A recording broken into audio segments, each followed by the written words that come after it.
Yo, what's up mga bossing, no? So, update ko lang yung kahapon, papalit na pala ako ng bushing ng Toyota Revo ko, 2003 model. So, yung pinapalitan ko palang bushing, yung steering rack bushing. Tsaka yung bilog, tsaka yung malaki sa gilid. Sobrang hirap maghanap ng mga bushing.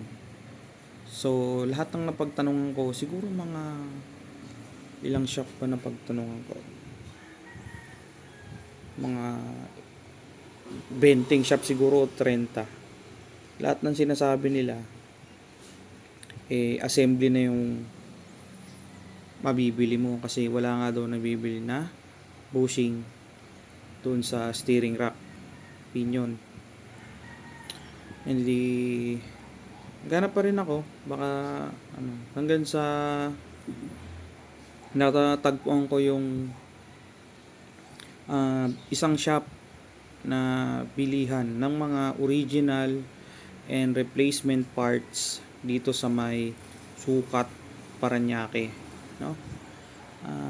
Nakakatuwa lang kasi halos lahat ng mga bushing tsaka lahat ng mga original parts kahit anong sasakyan meron sila, Mitsubishi, Mazda, Isuzu, tapos yung mga brand yung modelo ngayon, meron sila ng original and replacement parts. So nakakatuwa kasi biruin mo sa lahat ng pagtanong ko, sobrang dami, doon lang siya nagkaroon.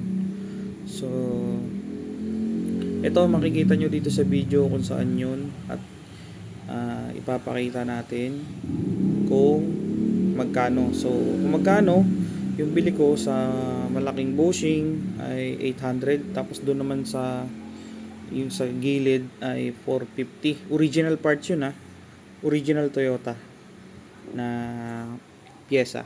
So yun, napakalupit nung shop na yun. Biruin mo, sila pa yung nagkaroon ng ganun. At syempre palagi na ako bibili doon kasi kompleto sila doon, wala ka nang ibang hanapin. Tapos may shop din sila, may mga mekaniko rin sila doon. So pwede mo nang dalhin doon, tapos yun, ando na kagad yung parts, di ba? Hindi ka hassle maghanap-hanap ng parts. So ito yung shop kung saan nakalocate yung shop na yun.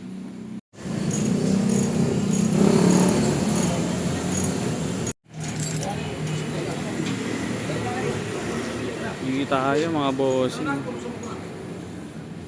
Yan, auto parts. Nagawa tayo ng bushing ng rack and pinion.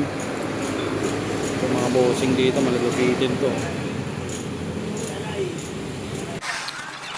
So yan, no?